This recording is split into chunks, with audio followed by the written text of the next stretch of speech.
in the midst of everything happening, I have flopped the Stone Cold Nuts with quads, and I've decided to play it a bit slow. It's something where, it's a spot where it's really difficult for other opponents to have anything, so betting the flop just seems to be very difficult to get value from players in the hand. So I actually decided to slow it down, and not to mention that I'm really afraid of absolutely nothing. So I do get a bet from Red Bob, who is the player to my left, and he bets 24, and luckily the fish comes along as well. So that's great news in the fact that our fishy player is coming along, and so hopefully Red Bob has something like, I don't know, like the nut flush or deuces full or something like that, that he is going to bet again. But actually, I think a lot of times he is stabbing when he gets a check around on this board. So it wouldn't shock me if he were to check back. But again, I don't know how much value there is in quad threes in this situation, just because I don't expect a lot of huge bets to get called.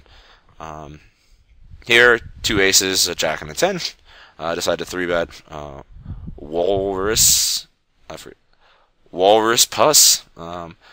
Certainly a lovely name. And now, on top of just having quads, I also have the fullest of boats. So really, that was one of those situations where it's like, okay, I don't need more things. Give somebody else something. But I guess that was just my time to win that pot. So here, with aces, it's obviously, I think, going to be a no-brainer spot to just get it in. That being said, this is not my favorite pair of aces, whereas it's certainly plausible that he's got me in big, big trouble. And I think here, I probably am only something like 43% or something like that to win the pot there when he's got a flush draw. I'm not exactly 100% sure what the percentages are there, but certainly a spot where I am going to be a dog, but with as much money as I had in, and not to mention that the range he could potentially show up with, seeming to be a very aggressive player, does sort of lead me to have no problem getting an aces. And on top of the fact that there was that dead money in the middle from Mark Tar, and the potential of a three-way pot, which again would not have necessarily made me particularly happy considering I didn't have any flush draws.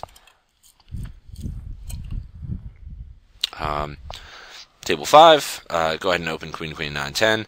On table 4, I make a small c-bet on a board that is board texture that is very difficult. He's either basically got it or he doesn't, and it's kind of that way ahead, way behind board, and that's something that's a really important concept in PLO, where boards like that, you want to be sizing your bets in places where you allow, basically, it's very easy for your opponent to have something as well as not have anything. So you want to size your bets according. On table 3, I decided not to c-bet in this situation, and even with two gutters, I still don't really see the immense value against the solid regular betting back. So I do end up basically turning my hand, and I make a bet. I'm not actually wild about this bet. I think I would actually be a lot happier check calling in this situation, just simply because when I bet, I really do just expect him to call with better straights and flushes. So that only results in very negative things. Here with the top pair and two queens. In this situation, if I did not have the pair of queens, we could potentially talk about getting it in there with a lot of two-pair draws. But the fact that I have two queens in my hand really does limit the equity I have against something like an overpair myself, because I don't have really any options for two-pair ability, I guess. On table 3, kind of an interesting spot. Aces against two pretty huge fish on a pretty wet board.